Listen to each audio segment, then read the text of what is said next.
अस्सलामुअलैकुम। क्या आप भी अपनी गर्दन का मैल उतारने के लिए टूथपेस्ट को बहुत सारी प्रोडक्ट्स के अंदर यूज़ करते रहे हैं और लीमू का इस्तेमाल करते रहे हैं, उसके साथ साथ बेकिंग सोडा डाल डाल कर आप लोग थक चुके हैं, वाइटनिंग क्रीम्स आपने लगा लगा के देख ली हैं, बहुत सारी नाइट क्रीम का यूज़ कर लिया है, मगर आपकी गर्दन का वही हाल है।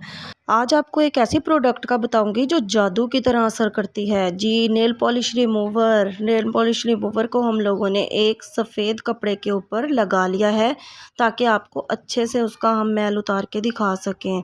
तो हमने नेक के ऊपर इसको वाइट कपड़े के ऊपर नेल पॉलिश रिमूवर डालकर इसको अच्छे से हम लोगों ने हल्के हाथों के साथ रब करना है। अच्छे से हम लोगों ने इसको रब करना है ताकि हमारा मैल जो है वो अच्छे से उतर जाए।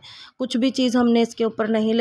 ये देखें, गर्दन के ऊपर जो बिल्कुल मट्टी वाला मैल था वो हम लोगों का उतर के सामने आ गया है। ये देखें, कपड़े के ऊपर आपको साफ़ सुथरा नज़र आ रहा होगा।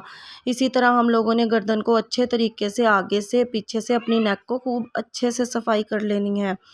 ये बहुत ही जादुई, बहुत ही मैजिकल हम लोगों को रिज़ल्ट देगा। आप लोग ज़रूर ट्राई कीजिएगा और मुझे बताइएगा। ये देखें, जादुई रिज़ल्ट आपके सामने है। आप लोगों को बहुत पसंद आने वाला है ये मेथड। तो आप लोग ज़रूर इसको ट्राई कीजिएगा, ज़रूर अपनी नेक का मैल उतार के देखिएगा। ज़्यादा से ज़्यादा इस वीडियो को शेयर कीजिएगा ताकि और लोग भी इस प्रोडक्ट से फ़ायदा उठा सकें। 2-3 दफ़ा के इस्तेमाल से आपकी नेक बिल्कुल वाइट हो जाएगी। ये प्रोडक्ट हर घर में मौजूद होती है और हम लोगों को इसका यूज़ बिल्कुल भी नहीं पता होता। सिर्फ नेल पॉलिश उतारने के लिए इसे इस्तेमाल करते हैं। तो एक बार आप अपने नेक के मैल को उतारने के लिए इसको यूज़ करें, आपको बहुत पसंद आएगा। तो नेक्स्ट वीडियो तक के लिए मुझे इजाज़त दें। अपना खूब सारा ख्याल रखें। अल्लाह हाफिज़।